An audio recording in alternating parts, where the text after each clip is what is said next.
अस्सलाम वालेकुम dear students, मैं हूं अब्दुल मालिक सुल्तान और आप देख रहे हैं एलिमेंट्री लीनियर अलजेब्रा की लेक्चर सीरीज़। लास्ट वीडियो में हमने डिफरेंट जो केसेस थे solution of system of linear equation in one variable and two variable उनको डिस्कस किया था। इस वीडियो में हम echelon form, pivot elements, free variables और इन चीज़ों के हवाले से डिस्कस करेंगे कि सिस्टम ऑफ लीनियर इक्वेशन में ये चीज़ें कैसे यूज़ होती हैं, और नेक्स्ट वीडियो में फिर हम एलिमेंट्री रो ऑपरेशंस के हवाले से बात करेंगे। हमारे पास system in triangular and echelon form कि ट्राइएंगुलर फॉर्म में हमें अगर सिस्टम गिवन हो तो उसके सॉल्यूशंस के साथ हमने कैसे डील करना है। ये एक सिस्टम मैंने लिखा है, अगर आप इसको देखें, consider this system, this is a 4 equation system and with 4 variables. पहली इक्वेशंस के अंदर चारों वेरिएबल्स मौजूद हैं, दूसरी के अंदर 3 हैं, तीसरी के अंदर 2 हैं और चौथी के अंदर 1 वेरिएबल मौजूद है। अगर आप इस लेफ़्ट साइड का, इस सिस्टम की लेफ़्ट साइड का मैट्रिक्स, कोफिशिएंट मैट्रिक्स लिखें तो आप देखेंगे कि ये एक ट्राइएंगुलर मैट्रिक्स बनता है, अपर ट्राइएंगुलर मैट्रिक्स। तो ऐसा सिस्टम का सॉल्यूशन फाइंड आउट करना बहुत आसान होता है। हम क्या करते हैं, ये जो पहला नॉन ज़ीरो एलिमेंट होता है किसी भी सिस्टम का, आप इस इक्वेशन को देखें तो आप इसमें x1 लिख सकते हैं, 0x1 plus 5x2 and so on. इसी तरह इसमें भी आप 0x1 प्लस 0x2 लिख सकते हैं और इसी तरह x1 x2 x3 इसमें ऐड कर सकते हैं 0 के साथ। लेकिन जो पहला नॉन ज़ीरो वेरिएबल होता है किसी भी इक्वेशन का जिसका कोफिशिएंट 0 नहीं होता, वो उस इक्वेशन का लीडिंग एलिमेंट कहलाता है, लीडिंग अननोन कहलाता है। तो अगर आप गौर से देखें तो जो पहली इक्वेशन है इसमें x1 जो है वो लीडिंग एलिमेंट है, अननोन है, दूसरी में x2 लीडिंग अननोन है, तीसरी में x3 लीडिंग अननोन है और चौथी में x4 जो है वो लीडिंग अननोन है। तो ऐसे सिस्टम को बड़ा आसान होता है, हम लास्ट इक्वेशन से सॉल्व करना शुरू करते हैं। जैसे आप ये देखें, लास्ट इक्वेशन ली 2x4 is equal to 8, 2x4 is equal to 8, यहाँ से x4 की वैल्यू 4 आ गई। फिर उससे पिछली इक्वेशन ली, यहाँ से x3 की वैल्यू निकल आएगी, आपके पास 1 आ जाएगा। अब x4 की वैल्यू भी आ गई, x3 की वैल्यू भी आ गई, तो उससे पिछली इक्वेशन पे जाएं, यहाँ से आपके पास x2 की वैल्यू आ जाएगी।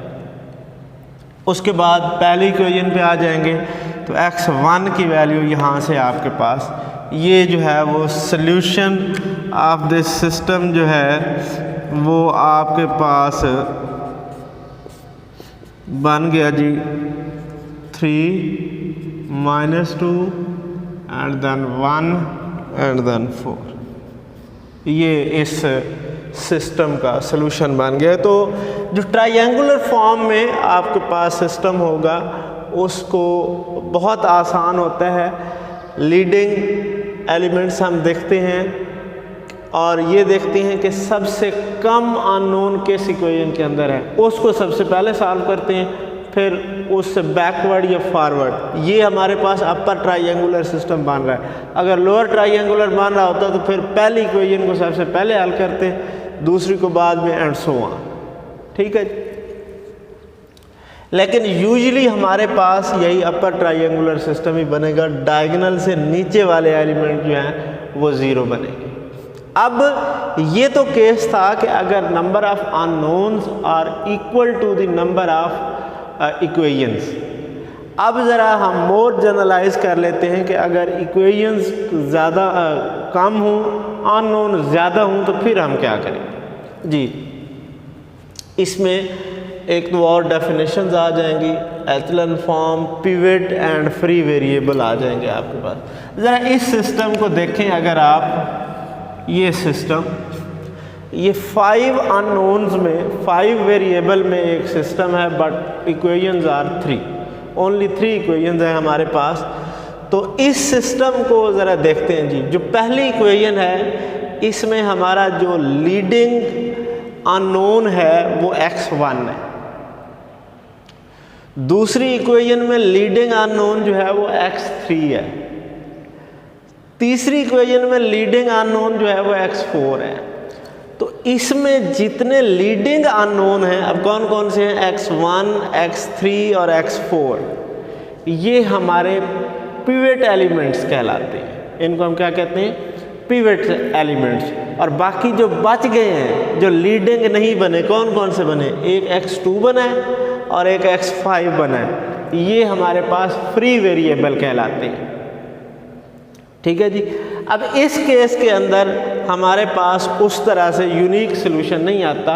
हमें दो जो ये फ्री वेरिएबल्स हैं, इनकी वैल्यू जो है वो सपोज करनी पड़ेगी, आर्बिट्रेरी लेनी पड़ेगी, जिसकी वजह से इनफाइनाइट सॉल्यूशंस आ जाएंगे। तो बाकी 2 की वैल्यूज़ हम सपोज कर लेंगे, बाकी 3 निकाल लेंगे in form of that 2। Let's say आप x5 की वैल्यू a सपोज कर लेते हैं, where a belongs to set of real number, तो x4 की वैल्यू आ जाएगी, फिर इसी तरह x3 की वैल्यू आ जाएगी, फिर आपको x2 भी आके सपोज करना पड़ेगा, तो फिर आपके पास x1 की वैल्यू आ जाएगी। तो इस तरह से हमारे पास जो है इस सिस्टम का पिवट एलिमेंट क्या होते हैं, फ्री वेरिएबल क्या होते हैं। उसके बाद ये नोट में यही चीज़ लिखी है, consider a system of linear equation in echelon form if number of equations r is equal to number of unknown n, then the system has unique solution. If r is less than n, I dot the equations, there are more unknowns than equations, then we can assign arbitrary values to n minus r free variables, will obtain a system of solution। तो यहाँ पे system of solutions मिलेगा, ठीक है। यहाँ पे एक solution नहीं मिलेगा, more than one solution मिलेगा। अच्छा, यहीं पे एक और बात भी हम कर लेते हैं एचलन फॉर्म की, कि ये हमारे पास जो ये सिस्टम लिया है या ये सिस्टम लिया है, ये दोनों एचलन फॉर्म में है। हम क्या करते हैं, फर्स्ट इक्वेशन, जो फर्स्ट इक्वेशन मिसाल के तौर पर इस सिस्टम में देखें तो ये है, इसका पिवट एलिमेंट कौन सा है, x1 है। इसके नीचे सारे एलिमेंट x1 वाले ज़ीरो कर देते हैं, बना लेते हैं या होते हैं या कर लेते हैं, जो भी आप समझ। फिर दूसरी इक्वेशन का पिवट एलिमेंट ये है, इसके नीचे सारे ज़ीरो बना लेते हैं, मतलब यहाँ पे सारे ज़ीरो हैं, फिर यहाँ पे सारे ज़ीरो हैं, फिर यहाँ पे सारे ज़ीरो हैं, तो आखिरी इक्वेशन के नीचे तो कुछ है नहीं। तो ये पिवट एलिमेंट्स के नीचे अगर सारे हम ज़ीरो बना लें तो इनको हम कहते हैं कि ये एचलन फॉर्म है। इसको देखें, इसका पिवट एलिमेंट पहली इक्वेशन का ये है, तो यहाँ भी सारे ज़ीरो हैं। दूसरी इक्वेशन का पिवट एलिमेंट ये है, तो यहाँ भी ज़ीरो है, तो ये भी एचलन फॉर्म ही है, इसको भी हम एचलन फॉर्म कहते हैं। ये बनानी कैसे है वो नेक्स्ट वीडियो में इंशाल्लाह हम डिस्कस करते हैं। थैंक यू, कीप वाचिंग, अल्लाह हाफिज़।